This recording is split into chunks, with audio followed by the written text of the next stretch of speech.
Welcome to episode 7 of the Creating Responsible Companies podcast. My name is Janet Craig, and I'm one of the founding partners of Destination Better. And I'm Barbara Anderson, the other founding partner of Destination Better, the company who's bringing you Creating Responsible Companies.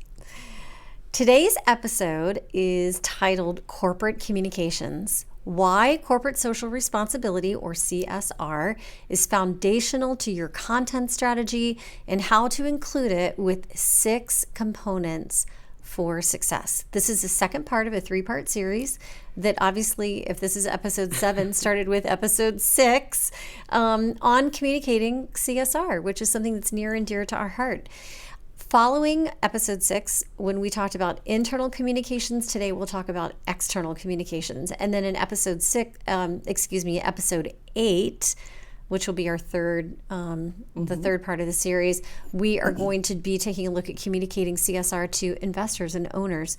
So as always, you can find show notes at destinationbetter.com/7, and we'll have a free resource for you today. So we want you to sit back and listen, get all your good ideas going, because we've taken the notes for you. That's right. The download is going to be valuable. And I think it's going to be valuable for CSR professionals, as well as leaders of companies and everyday superheroes, people who are interested in helping a company become more socially and environmentally responsible. So we encourage you to look at that. Yeah. And real quick before we start, for some of you who may not have listened to the episode where we talked a little bit more about our background, one of the reasons that we did this 3-part series on communication internally, externally, and then with investors and owners is because Barbara and I have a very deep, long history in communications. That's right. And we know that being communications and communications professionals and CSR professionals, that I think that was probably the combination was like the thing that was probably one of those things that led to our success as CSR professionals, is that we know how to communicate, and sometimes it doesn't come naturally to people, and we have to remind them, and we gently remind them of all the great opportunity that they have to do so. That's right. If there's one slogan in our top 3 slogans of what we say, is that companies are doing great things. They just aren't telling their story. And there's a number of reasons for that we could go into. But the moral of the story is tell your story, be transparent and authentic. And so this resource and this episode, the download, should be responsible for professionals who are in corporate social responsibility, but also corporate communications professionals, especially those who have responsibility for external communications, those who have copywriting, maybe who write scripts for their leaders, and for press releases, for investor relations, and all of that good stuff. But what we want to do is just lay the foundation quickly. We want to provide a definition of CSR, or corporate social responsibility, so that everybody's on the same page with what we're talking about. And it's fundamentally how a company manages its impact on the environment. It also is how it manages its impact on the people inside and outside the company. So think about the employees, communities, customers, suppliers, owners of the company.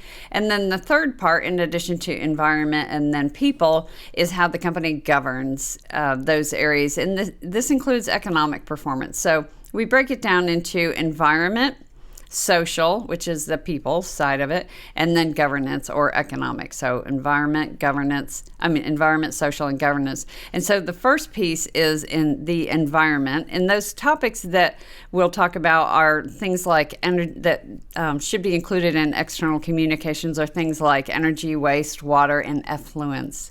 Those kind of not always good things that companies might produce by virtue of what they manufacture. And sometimes it's hard for them to get to talk about those externally, but we know that it's really valuable. So the next part is the economic part of it, which sometimes we also call governance, because it's really about how your company is making money.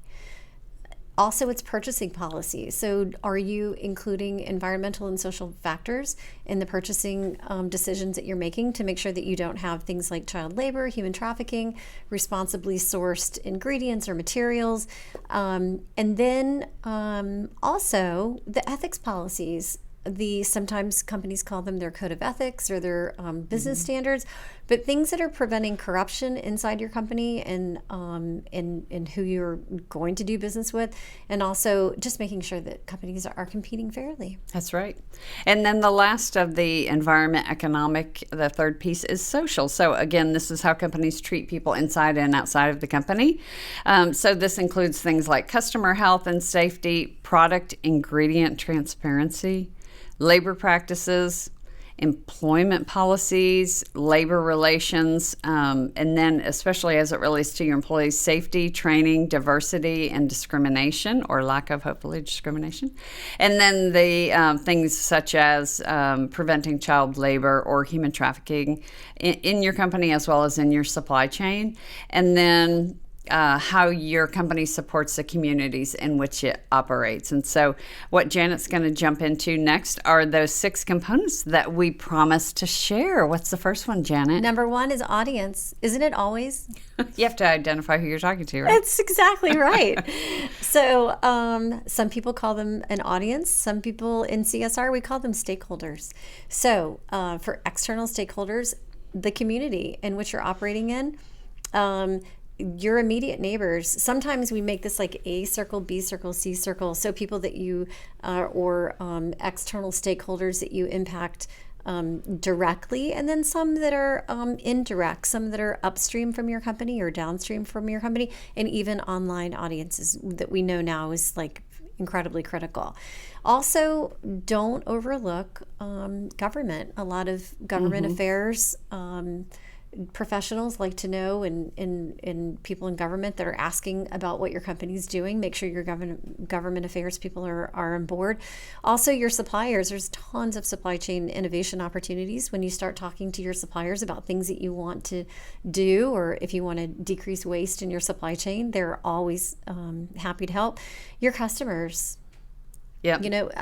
Not only really the people that are doing business with you, whether they're buying your product or if they're consumers or customers. Sometimes they're a little different.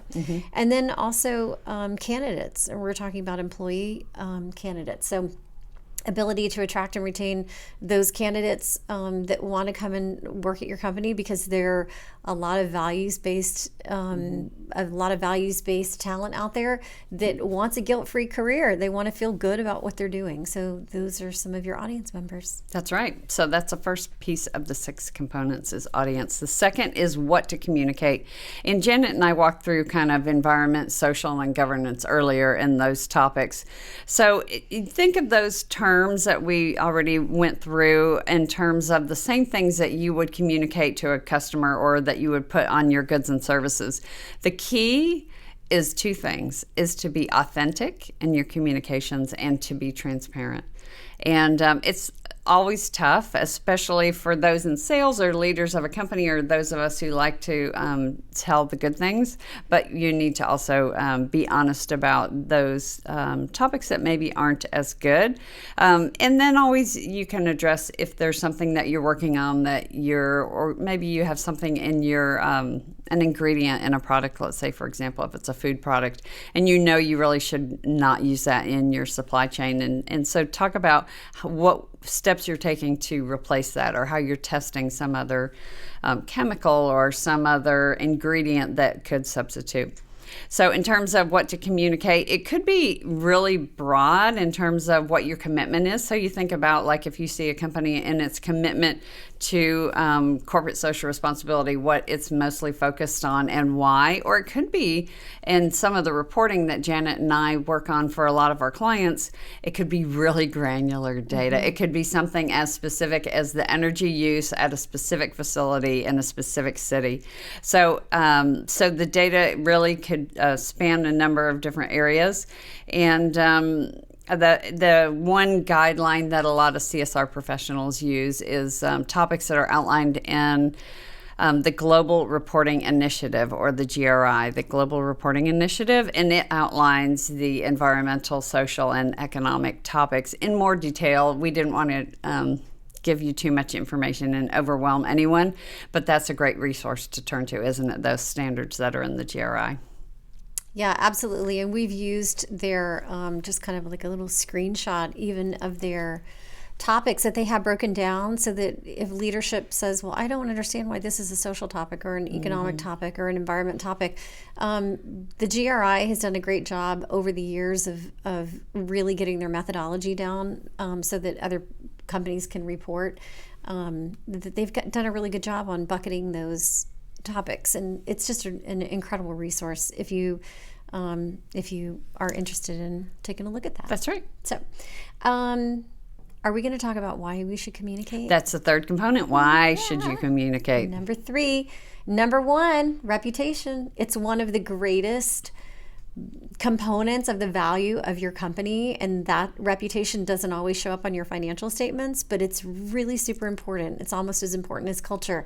So for reputation, for sales, and for return on investment, we talk about in one of our previous episodes about our backgrounds that I was in a role at Xerox at one time, and our sales force was required to learn Xerox's sustainability story. And when we did, it opened so many doors. It was incredible because people wanted to do business with a company they could trust. That's right. Yeah. So trust is another, don't we all? And work there too. It was amazing.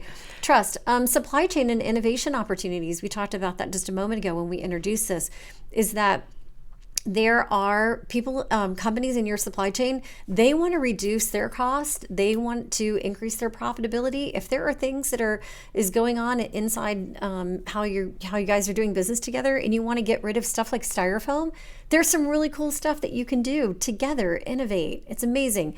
Collaboration, of course, learning about stakeholders' needs. And this is just sitting down and having a quarterly call. What's going on in your company? What are you guys doing? This is what we're doing.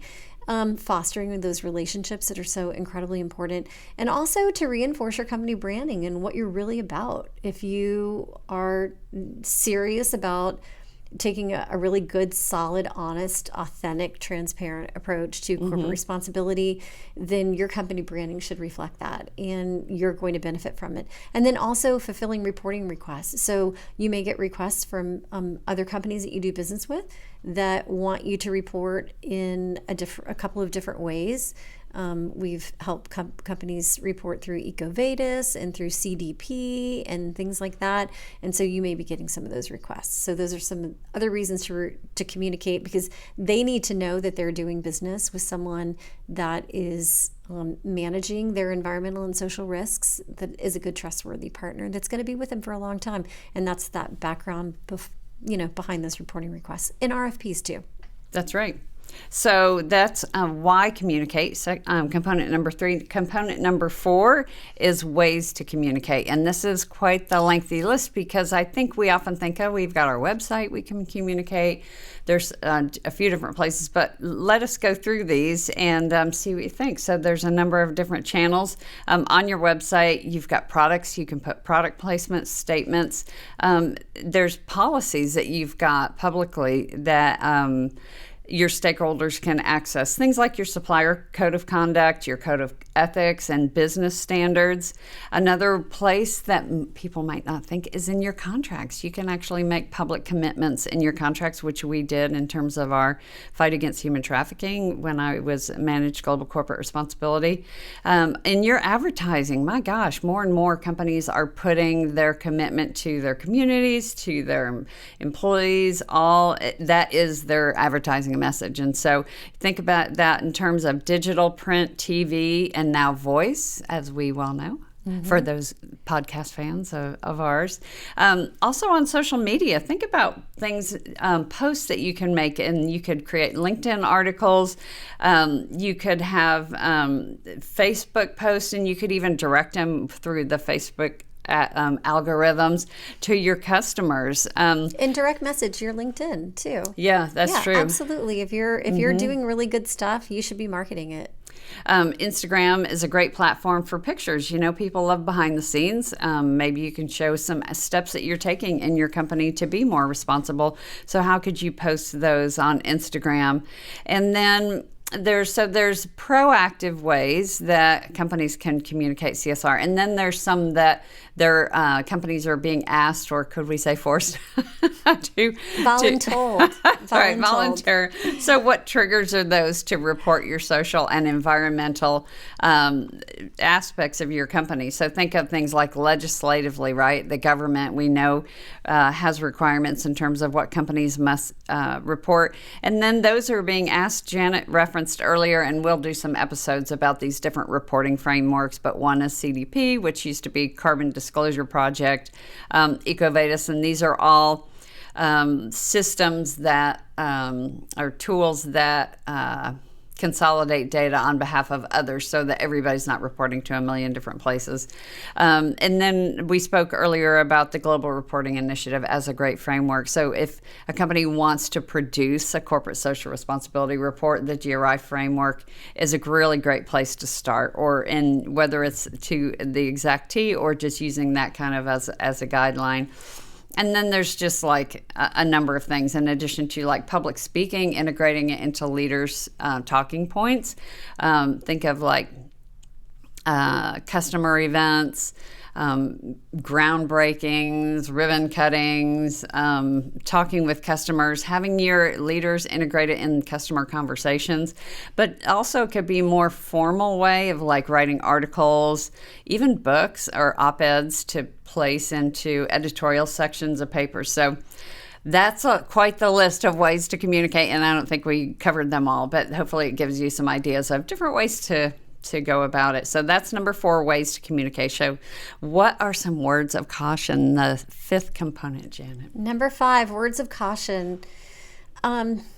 Please make sure that if you're reporting numbers and data, that your numbers and data are correct. You can easily get them third-party verified, or just make sure that they are correct. And that you say, what's that? Janet's one of her favorite terms is show your work. Please show your work. Please show your work. Have your backup, right? Supporting data. Data. Plus, if you're doing a great job, you want to show your progress. So make sure your numbers your numbers work. And stay on script. Sometimes it's easy for people to for external stakeholders to ask you other questions, but sometimes you have to just stay on script and stay with what you are working on. The reason that you have done, if you're in a company doing CSR and you've got your CSR strategy, and that's on another one of our episodes, is 3 steps to your CSR strategy. The way to stay on script is to say, this is how we recognize what our environmental and social impacts are, and this is the lane that we're staying on. In that it's tied to your business strategy, because that's what it should be doing. It should be helping the company make money, helping its employees get paid, doing good things for the environment and the people. Please make sure that your executives are prepared.